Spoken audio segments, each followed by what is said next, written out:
Every day I wake up and choose to be myself in any space I enter. Whether I'm dressed up in fully femme, gender non-conforming, makeup, dress, heels, or I'm dressed down in yoga pants and a t-shirt with no makeup, right? I show up as myself. And something that I've had to interrogate over the last couple of years, especially in the workplace, is yes, I show up as my full self all the time, but that's going to cost me opportunities. That's going to cause me not to be invited to certain boardrooms or meetings or companies to speak at because they don't like what I'm serving. Well, guess what? If you don't like what I'm serving, there's plenty of tea out there. If you don't like the tea that I'm spilling, you don't take a sip of it. Hey everyone, it's Amy Lynn Durham, and you're listening to Create Magic at Work. Create Magic at Work is on a mission to equip senior leaders with tools they need to be a true quantum leader and actually understand what that means. Improve employee engagement, retain top talent, and transform your workplace culture to have less drama and stress. So let's start making magic.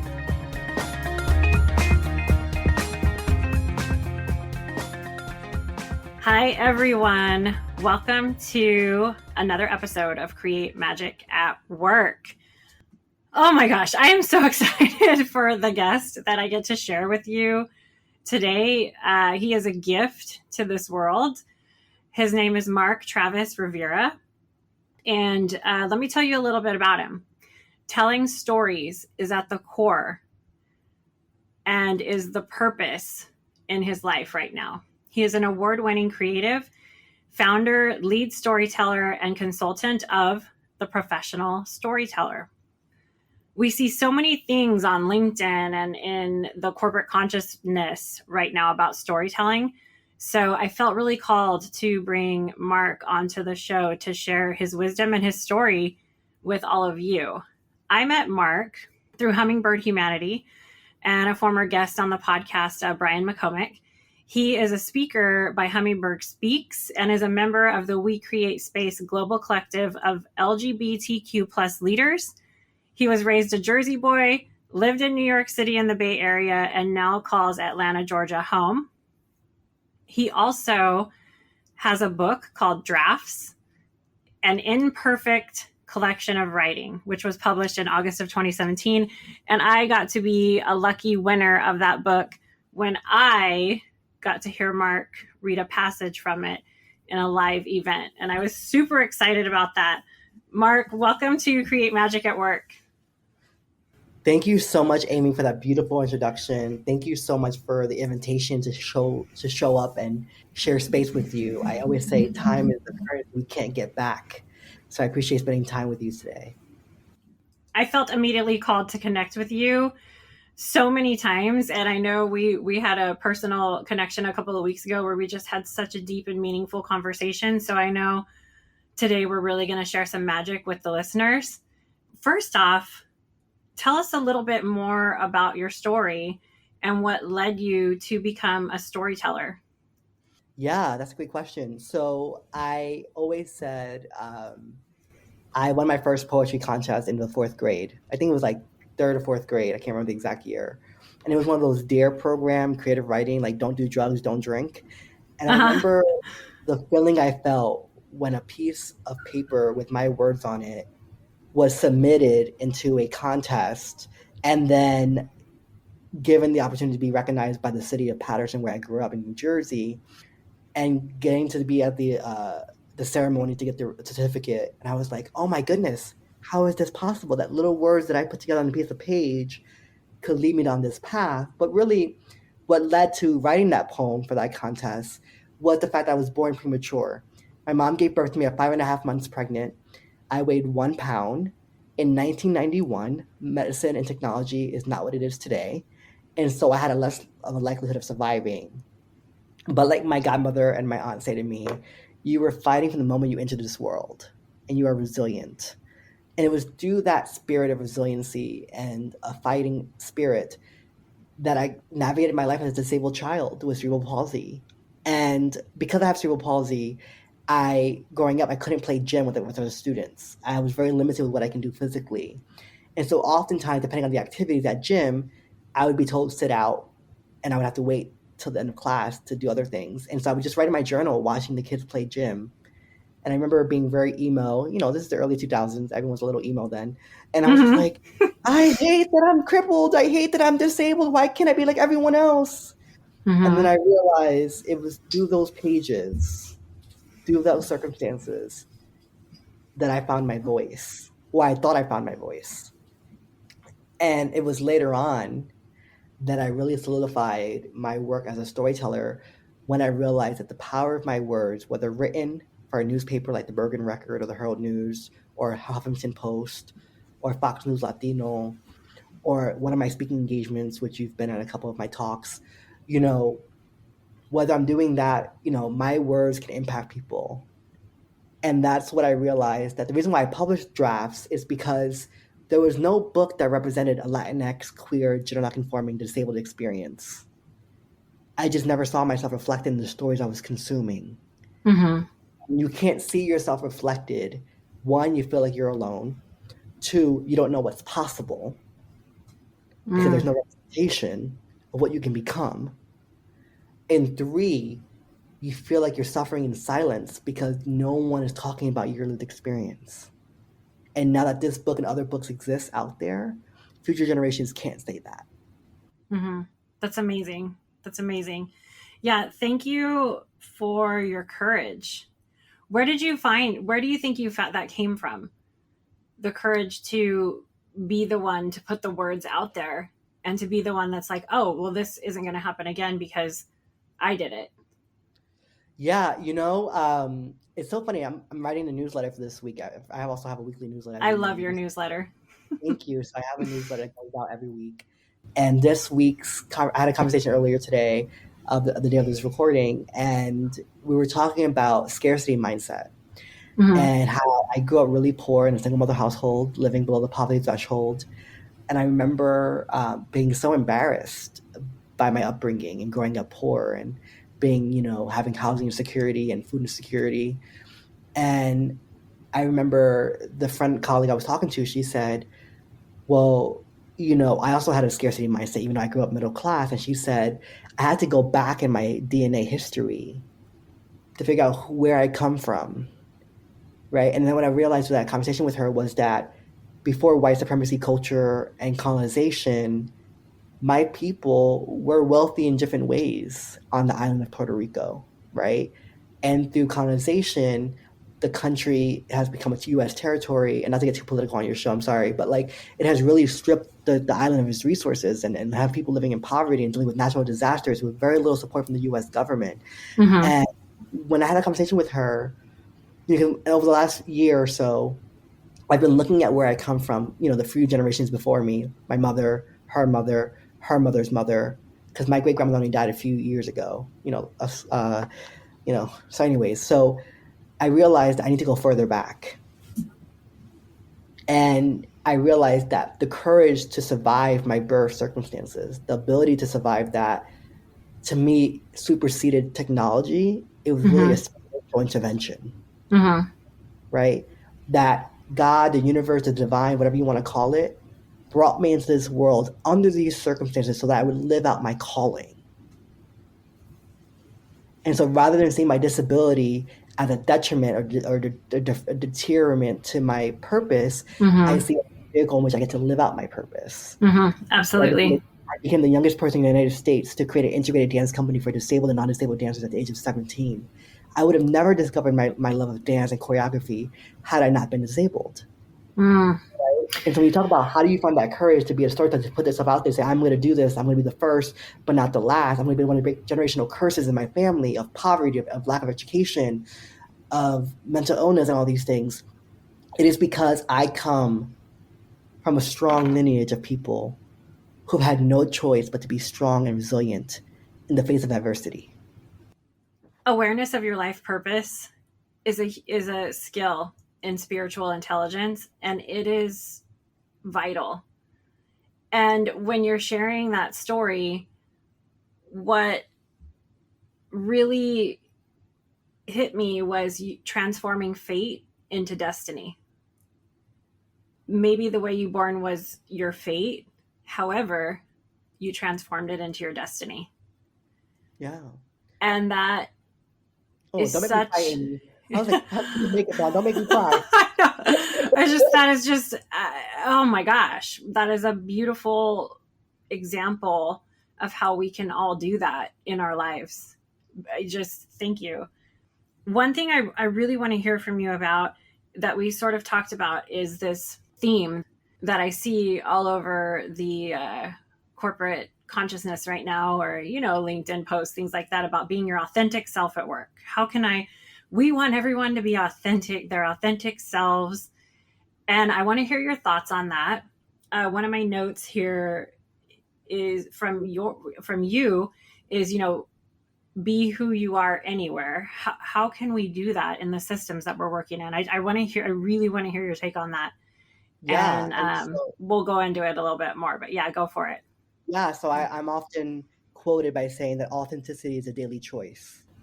Every Mm, day I wake up and choose to be myself in any space I enter, whether I'm dressed up in fully femme, gender nonconforming, makeup, dress, heels, or I'm dressed down in yoga pants and a t-shirt with no makeup, right? I show up as myself. And something that I've had to interrogate over the last couple of years, especially in the workplace, is yes, I show up as my full self all the time, but that's going to cost me opportunities. That's going to cause me not to be invited to certain boardrooms or meetings or companies to speak at because they don't like what I'm serving. Well, guess what? If you don't like what I'm serving, there's plenty of tea out there. If you don't like the tea that I'm spilling, then don't take a sip of it, right? And so I have to really understand that authenticity is a daily choice, right? okay. And that just because you become authentic and show yourself in the workplace or in other places in your professional life, it doesn't mean you're going to be accepted or embraced, right? It doesn't. I mean, we shouldn't have someone being attacked or discriminated against, obviously for obvious reasons. But you may not always feel a sense of belonging or acceptance in the workplace. And if you don't, I hope that you have the courage to walk away from that environment and find an environment that's going to fully embrace you, because you cannot do my first boss, um, Roseanne Santos at John Jay College, said to me, I don't know what gender nonconforming means. This is back in 2015. So, the trans lexicon language wasn't as big back then. And she Mm-hmm. said, I don't know what that means, but as long as you have your body parts showing, I don't care what you wear. And I was like, bet. And because she said to me, she was like, I don't believe people can do their best work if they can't be themselves.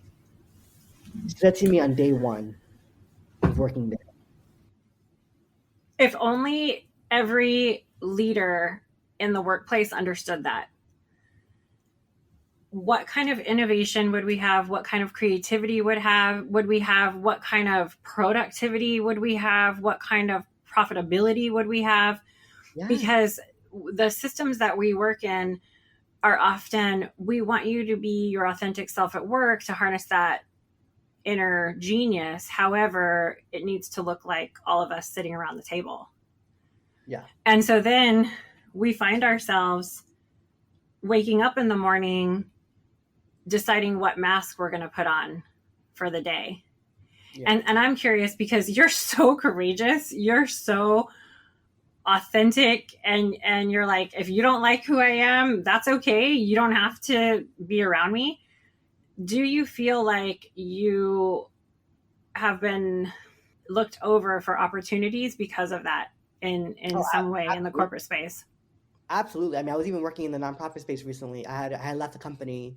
I'm not going to name the company because I don't want to, whatever. But Yeah. there was a really crappy situation, which I'm not going to talk about in depth because we don't have Mm-hmm. much time. But it was very obvious to me that the women of the organization who led the nonprofit, all white women, by the way, every single person, but until the point which I left 3 months after starting the role, every leader was a white person, a white woman. And this particular person who was my boss, I applied for a senior manager role. She said to me, "We really like you, but the other candidate has more supervision experience. We're going to go with that candidate, but we will maybe be interested in being a manager level position." I said, "Okay." The last minute, the other candidate declined the offer. And she didn't think to tell me that until the Friday before my first day when LinkedIn emails me saying, "Hey, you look like a good fit for this job." I opened the email. It is the same position I applied for interview for, I got to the final round for. And through a very right over the next 3 months after their experience, it was they were like, "We don't think you're ready for the position. We're going to open the search again." They opened the search.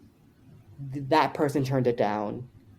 Then I was like, okay, this is, why am I being passed over? Right. And so it felt really personal. And then I started hearing things like, I'm uncomfortable with you being a people manager right now. Some of the senior leadership team are concerned about your LinkedIn post. We're concerned that you have too much of a brand and that you won't be able to elevate our brand. Right. And all these things. Right. And really, and it was like, how do you not assume positive intent? How dare you assume that I was discriminating against you because you are one of the few people of color in the organization, one of the few gender nonconforming people in the organization, and one of the few disabled people in the organization.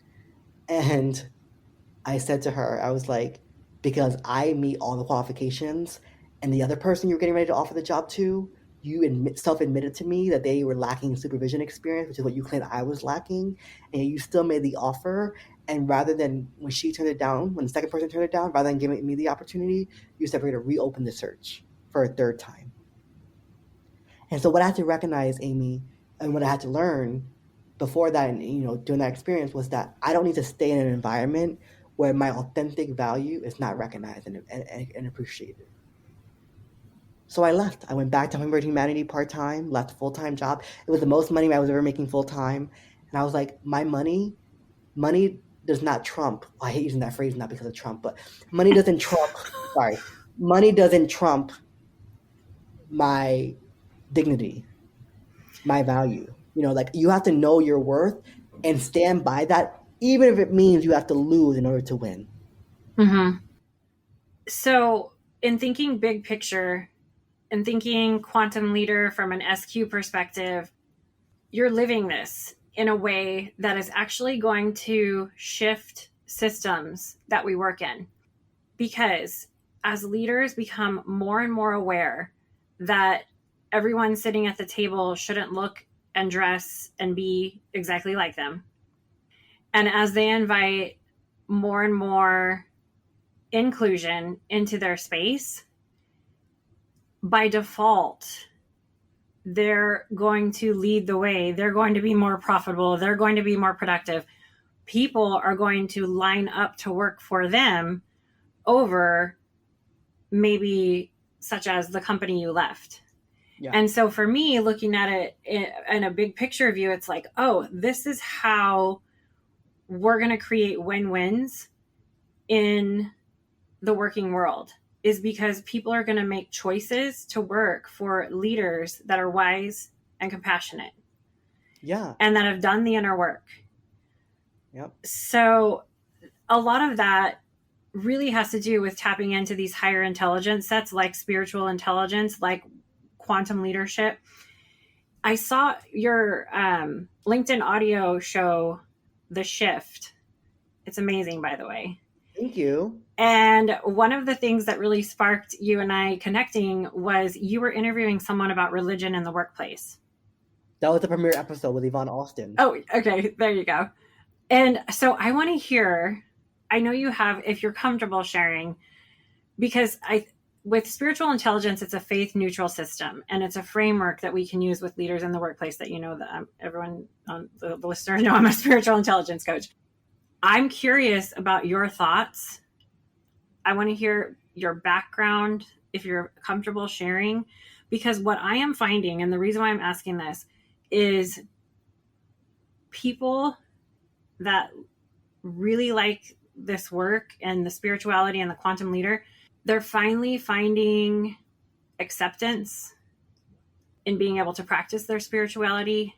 They're finding a space where they're not judged or shamed. And it has been one of the most amazing things for me to witness. So I'd love for you to comment, share. Yeah. So I grew up in the church, grew up in a Christian non-denominational church. And I played Jesus in the Good Samaritan play. We did youth theater in the streets over the summertime one summer. And I taught Sunday school preschool lessons for the little kiddies. And I was an active participant in my youth ministry. And I would pray with my fellow teens and pray for and with them. And when I discovered my sexuality and came out as queer, I was brought into a room, and 5 adults some youth pastors and the pastor of the children's pastor and the youth teen pastors and other people were laying their hands on me to pray. Literally laying their hands on me, physically touching me, praying that God would release the spirit of homosexuality from my being, that I would be delivered, that I would come to see Jesus and, stop lusting after other men and all these other things. And I was 17 years old. And I remember months after that experience, and I was bawling my eyes out, right? Because there was so much shame. And it was months after that experience, I kept trying to pray the gay away, reading the Bible, praying, begging God to rid me of the spirit of homosexuality. And it eventually started to lead to more risky behaviors because I was suppressing who I really was. It led to a lot of ideation and depression. And so I spent most of my late teens and all of my 20s really neglecting my faith, right? I stopped going to physical churches. I still don't go to a physical church. Now I go to an online church because going to a physical church is still too traumatic for me. I have too much religious trauma, and so I'm still working through that. But it has been, what has been critical for me in this year of me as I enter my early 30s is that despite the church inflicting violence on me, God never left me. The universe never left having my back. And so what I've come to find is that I wouldn't be where I am in my career if it wasn't for my faith-based upbringing and the faith that I always carried within me, even when I wasn't practicing that faith out loud, right? And because of the faith-neutral system around spiritual intelligence, I think it's really important to acknowledge that, and which is why I invited Yvonne Austin to speak as the first guest about religion, which, by the way, had a small live turnout because I think the word religion freaks people out in the workplace. Yeah. You cannot have holistic inclusion unless people can bring their whole selves, which includes their religious beliefs and practicing of faith. And like Yvonne and I talked about, it doesn't mean that your religious beliefs give you the green light to discriminate, but what it means is that you fully acknowledge the full humanity of someone. In order to fully recognize my humanity, I have to recognize that I am both queer and a person of faith, right? That I am both sexual and spiritual, that I am both professional and can be very early 30-year-old lingo kind of person, right? That I'm a millennial, right? That I am all those things in totality. And part of not wearing a mask is not feeling you have to perform who you are. You just need to be who you are. I am allowed to be multifaceted. I am allowed to be imperfect. I am allowed to make mistakes and learn from them. I'm allowed to be sexual out loud and be proud of my sexuality. I'm allowed to be proud of my gender nonconformingness, right? I'm allowed to be proud of my successes, right? And that's why when people say, oh, you're a role model, I don't want to be your role model. Don't put me on a pedestal. I want to be a possibility model. I want to show you what is possible when you choose to live in your truth and honor the calling of your life.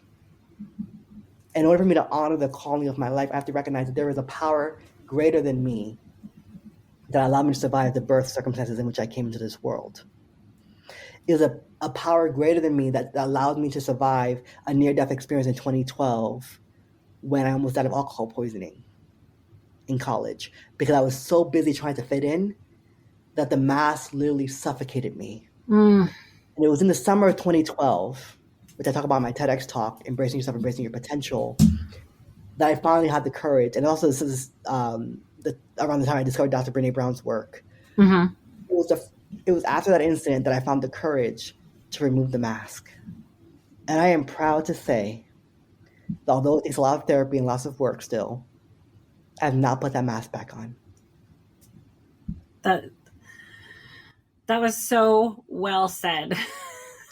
Just thank you for sharing that. One of the skills in SQ in the 21 is demonstrating a commitment to spiritual growth. And often I have clients that have felt judged or shamed from a religion in their childhood. And on the assessment, they will really be on this amazing spiritual path and really have a high level of commitment to spiritual growth. And we call them precious zeros in SQ, but sometimes they'll come back as 0. And just full vulnerability, I came back as 0 when I took the assessment.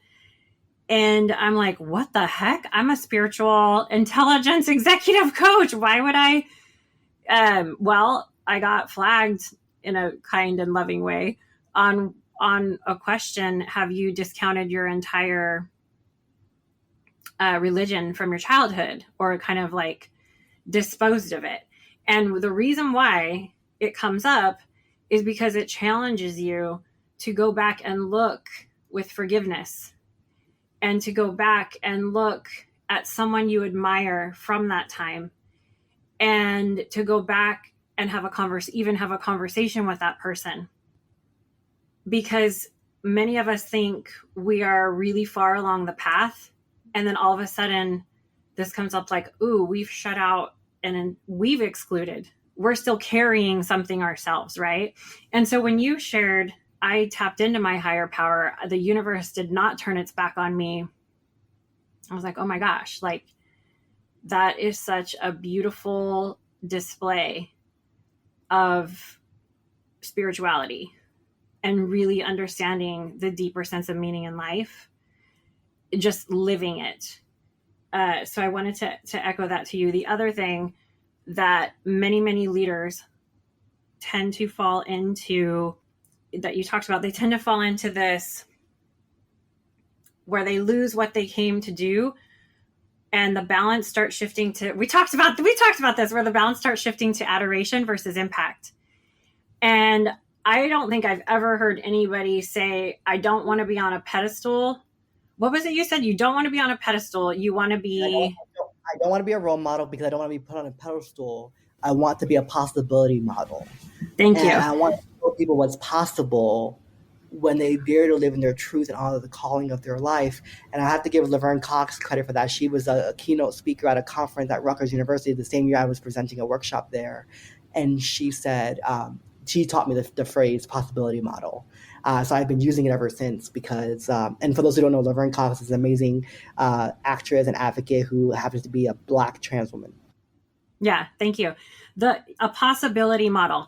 Just saying that alone and embodying that energy in that space will keep you out of slipping into that final trap of the ego, which is getting stuck in adoration rather than impact. So I wanted to highlight those things.